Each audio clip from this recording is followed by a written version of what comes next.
things that you can do to help you feel better about your acting work, and let's just call them actor hacks. Hacks for actors. I love alliteration.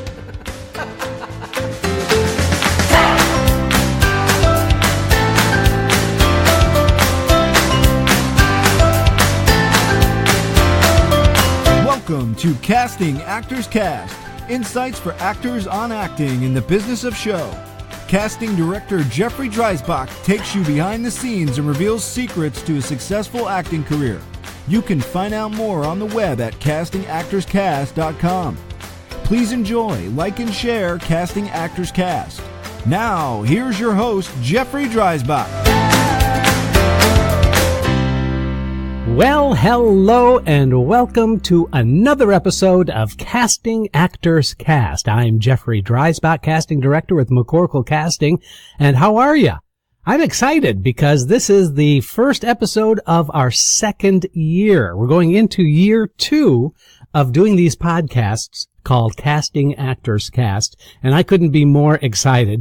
By the way, thank you so much for those people who sent me well wishes. I got some audio well wishes as well through castingactorscast.com. Lots of really very, very heartfelt and genuine nice comments. I can't get over it, and I'm so grateful to you for joining us today on the beginning of our second year. I always say that as long as there are people out there listening, I'm going to continue to do these podcasts because they're so much fun. But this is the podcast for actors. We're giving insights, what goes on behind the scenes, maybe some tips and some ideas that you might want to consider as you launch or maybe you continue to grow your acting career. I want to now give a great big shout out to the University of Washington, where I just got back from a 2-day workshop with the MFA students at University of Washington. And they were really, really exceptional. And Pat and I had just a wonderful, wonderful time. I just love traveling and seeing the work that's being done at universities across the country.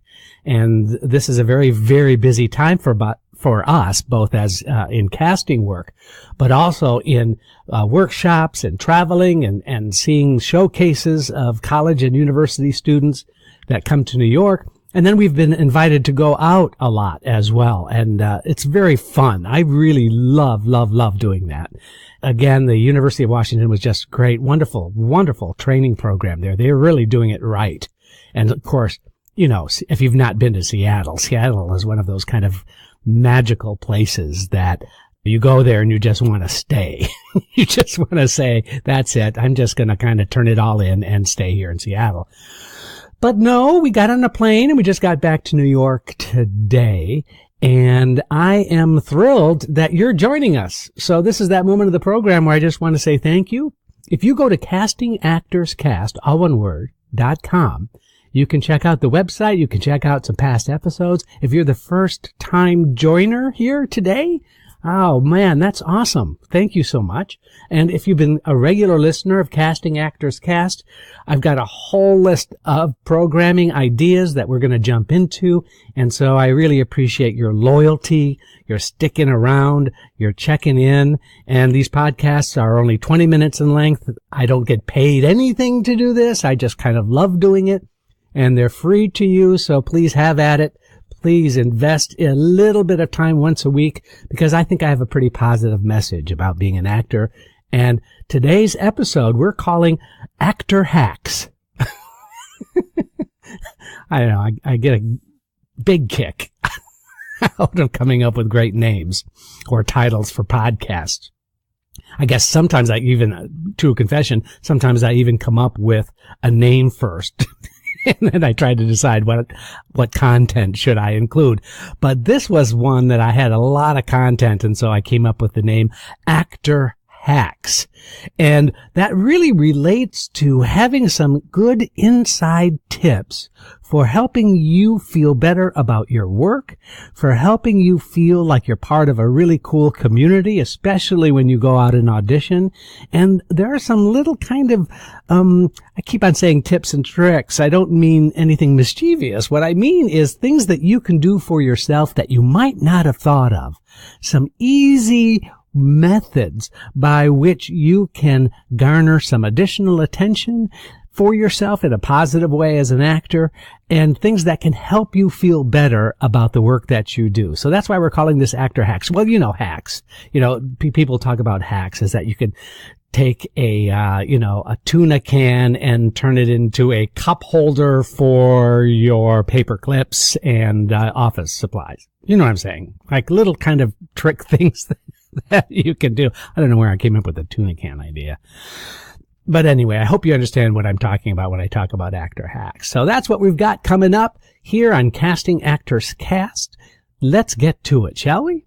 So I have an entire list of hacks that I think are really worthwhile just kind of throwing at you. Things for you to consider that you might not have thought of, and ways in which you can really be empowered because you've got the tools to make really cool fixes in situations that you might find yourself in, especially when you're going out and auditioning.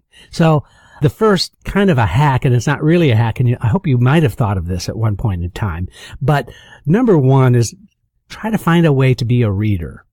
A reader for auditions, whether you contact a casting director, whether you contact an agent that might have a line on some auditions going on. Maybe you are familiar with the director, maybe contacting that director and saying, listen, if you're doing some auditions, I would love to be a reader. Any way by which you can become a reader during auditions is probably the most significant experience you will have, because it will speak directly to you as an actor. In other words, when you're a reader, and if you don't know what a reader is, let me just say that you're hired to help the actor who is auditioning. So whether it's a film or television project, or whether it's a theater project, that you are either behind the camera or you're off to one side in the room, and you are playing the other parts to someone's audition. Now, what makes this such an effective thing and it's kind of not a hack, but it is kind of a hack, is that you will, after one day, it'll be like having a master's class in auditioning, because you will see actors who come in and are professional and do an excellent job and will knock it out of the park. Plus, you can sometimes be a little bit of a fly on the wall and hear the discussion about that actor after they've left the audition. And the director and the casting director having a little aside, and they start talking a little bit about that actor's work and whether that fits into the vision of the project that they're working on. And just by being a listener, by the way, that doesn't mean you're participating in that discussion. You're just there to read and to facilitate somebody else's audition.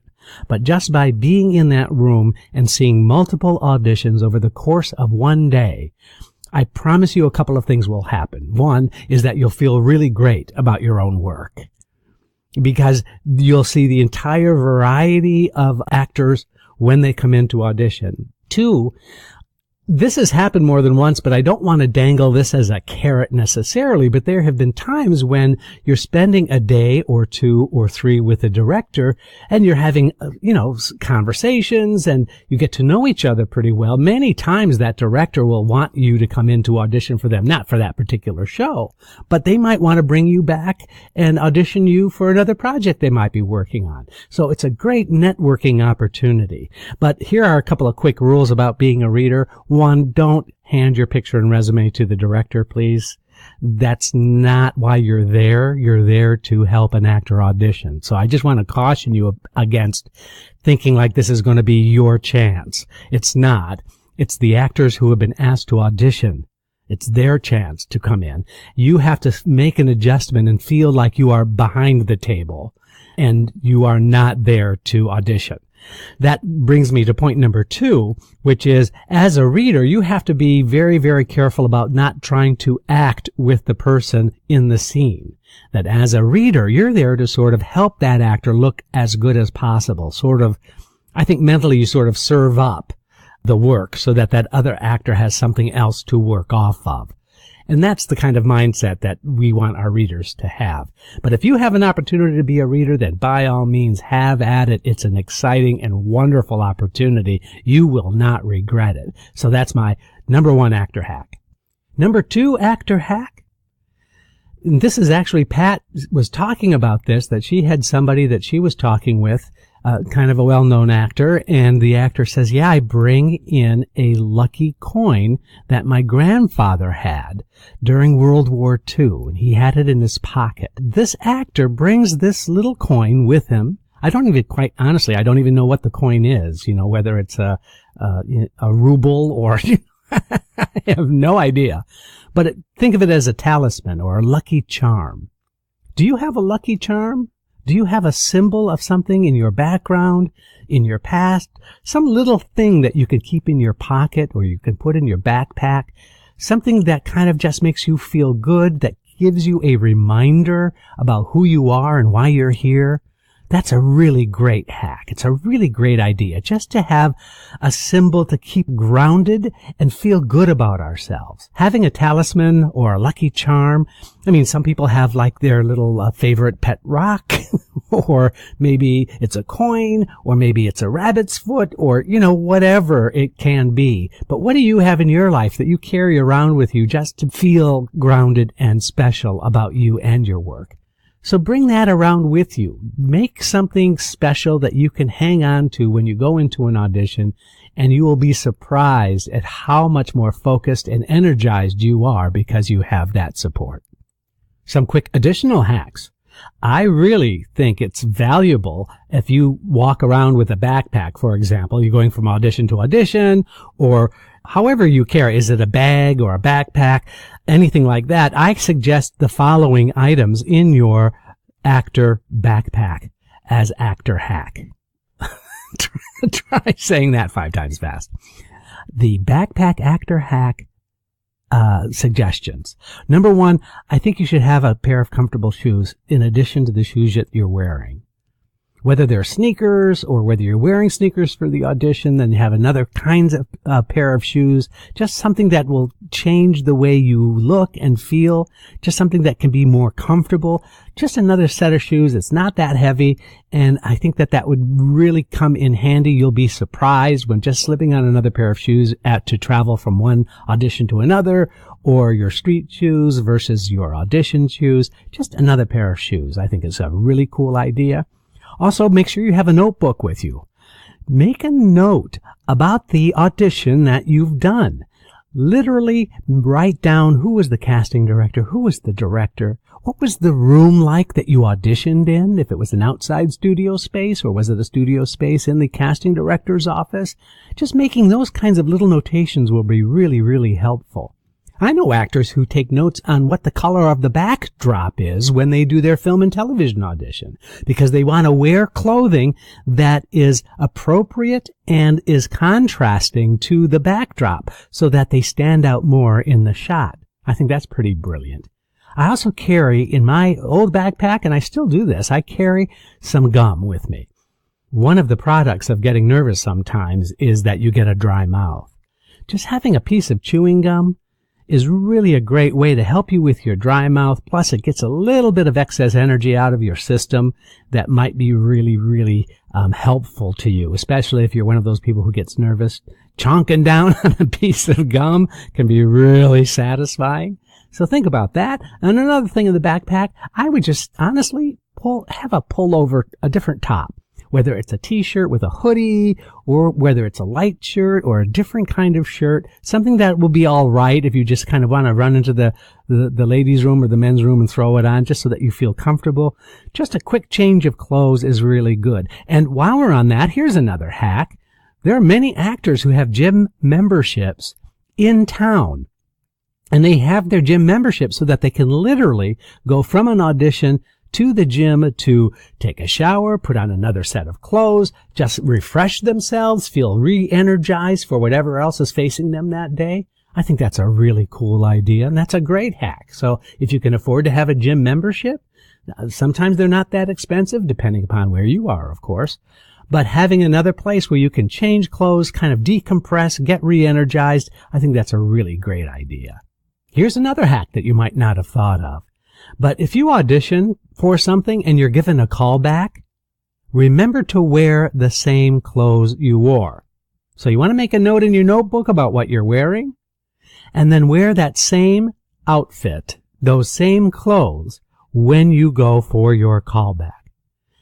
You might not think that it's going to do anything for you, but I promise you, there's something about what you were wearing that we remember.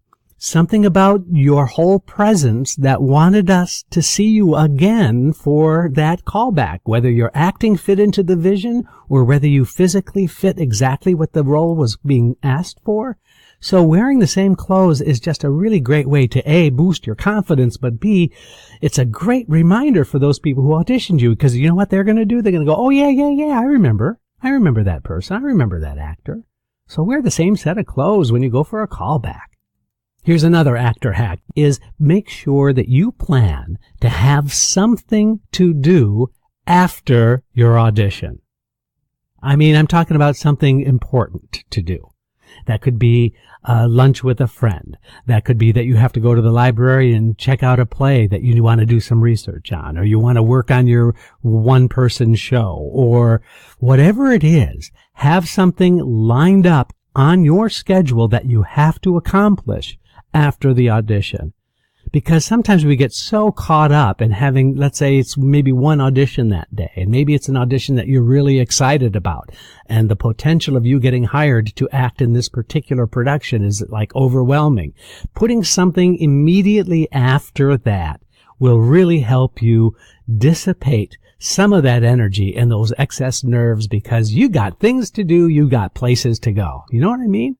But while we're on that note, let me just say, here's a really good hack that you might not have thought of. I think it's important that after your audition is over and you come out of the space, the audition space, whether it be a studio or whether it be in an office setting, whatever it is, I would like you to go ahead and sit down, gather yourself, take 5 minutes in that waiting area before you leave. Literally, sit down, you can go through your backpack, you can pack up the script, you can kind of decide if, where your next appointment's going to be because you've lined something up, whatever it is, but take an additional 5 minutes after the audition, because here's why. During that 5 minutes after you've left, we're talking about your work. We're talking about you. And it has happened on more than one occasion. I mean, I'm serious, like several times during the course of a day where the director decides that maybe they do want to see you again. And maybe there's not enough time to get a hold of you or track you down. But if you're still there, just 5 minutes, then there's a chance that if we want to see you again, we're going to tell you there on the spot. And that's a great benefit for us as casting people so that we don't have to track you down or call your agent and figure it all out. But it's also really helpful for you to get that information up front right away. Instant feedback, because the best feedback, professionally speaking, is when you get a call back. So a lot of people kind of book it. They're done with their audition. They don't want to see the people in the waiting room anymore. They get psyched out and they decide to leave right away and they just book. They're gone. 3 minutes later, the door opens and did so-and-so just leave? Oh, darn. I wanted to talk to them. So that's a great hack, I think. Make sure you stay an extra few minutes, maybe 5 minutes after the audition. Okay, so here's another hack that a lot of people don't do, but you should absolutely do. Make sure you Google the director. Make sure you have some information and some background information on the director, because you will definitely find something relatable. And if there is an opportunity to say hello when you walk into the audition, and there is something in his or her background that you can relate to, that would be the time to make mention of it. I know it sounds like it's manipulative. It's not. But if you genuinely have some information about what this director did, that can really be a great way to break the ice and that initial discomfort when you walk into the room and they just want you to start the audition. Maybe you can just say something nice about a production that they did, that you also did at another time or another place. Or maybe there's a connection to somebody that you know that they worked with, that kind of thing. That can really help. Okay, 2 quick ones because I'm already over time just a little bit. But those covers that you put on the toilet seats when you go to a public restroom? that comes in like in a dispenser. That paper material, that is the greatest blotter for your face and forehead if you get shiny from sweat. Not kidding you. So that toilet paper cover, just take a piece of that, have that in your backpack, and pat your nose and your forehead if you get shiny. I'm not kidding you. It's a great hack. Finally, at the beginning of the show today, I talked about the University of Washington. Well, one of the students there gave us a great hack, and that literally is panty liners are great for armpits in your shirt. If you get stains and stains coming through on your shirt and some discoloration because you sweat a lot, panty liners. I'm not kidding. I think that's a fantastic idea. It absorbs the moisture and it doesn't make you feel self-conscious. Unless you're nervous about having panty liners in your armpits. Oh my God, I can't believe I said all that. Anyway, this is Casting Actors Cast. Please join us next week and we'll try to do more of some cool stuff to help you when you're acting. Thank you very much. Have a great day. Bye.